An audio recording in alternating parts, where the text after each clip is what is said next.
ও মাদ্রাসা শিক্ষা দপ্তরের অধীনস্থ প্রদত্ত সহায়তামূলক প্রকল্পসমূহ বন্ধ। ভারতের পশ্চিমবঙ্গে ধর্মীয় শ্রেণীবিন্যাসের ভিত্তিতে চালু থাকা সরকারি ভাতা বন্ধ করার সিদ্ধান্ত নিয়েছে রাজ্যের বিজেপি সরকার। সোমবার মন্ত্রিসভার দ্বিতীয় বৈঠকের পর রাজ্যের নারী ও শিশু সমাজ কল্যাণ মন্ত্রী অগ্নিমিত্রা পাল ঘোষণা করেন, চলতি মে মাসের অনুদান দেওয়া হবে, তবে আগামী জুন থেকে ইমাম, মুয়াজ্জিন ও পুরোহিতদের মাসিক ভাতা বন্ধ হয়ে যাবে। সাবেক মুখ্যমন্ত্রী মমতা বন্দ্যোপাধ্যায়ের সরকার এই ভাতা চালু করেছিল। শুরুতে প্রত্যেককে মাসে ১,৫০০ রুপি দেওয়া হতো। চলতি বছর বিধানসভা নির্বাচনের আগে মমতা ঘোষণা দেন ভাতা বাড়িয়ে ২,০০০ রুপি করা হবে। মন্ত্রী অগ্নিমিত্রা পাল জানান, তথ্য ও সংস্কৃতি দপ্তর এবং সংখ্যালঘু বিষয়ক ও মাদ্রাসা শিক্ষা দপ্তরের অধীনে ধর্মীয় শ্রেণীভিত্তিতে দেওয়া সব সহায়তামূলক প্রকল্প বন্ধ করা হবে।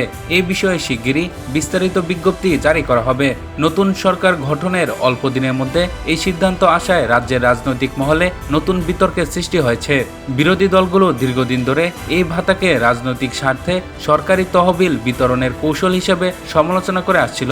অনুষ্ঠানে শুভেন্দু অধিকারী বলেন, সীমান্ত সুরক্ষিত করা হবে এবং অনুপ্রবেশকারীদের যেখান থেকে এসেছে সেই পথে বাংলাদেশে ফেরত পাঠানো হবে। তিনি দাবি করেন, ভোটার তালিকা থেকে অনুপ্রবেশকারীদের নাম বাদ দেওয়া হয়েছে এবং এখন প্রত্যাবর্তনের সময় এসেছে।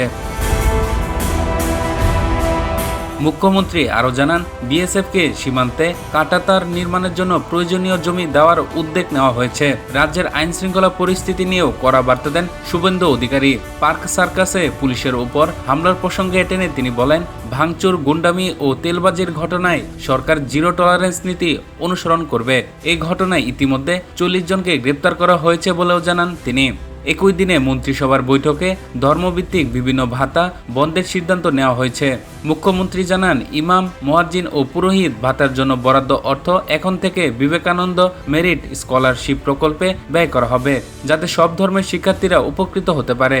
অনুষ্ঠানে শুভেন্দু অধিকারী মমতা ব্যানার্জি ও তৃণমূল কংগ্রেসের সমালোচনাও করেন। পাশাপাশি দুর্নীতির অভিযোগে তদন্ত ও আইনি পদক্ষেপ নেওয়ার কথাও জানান তিনি।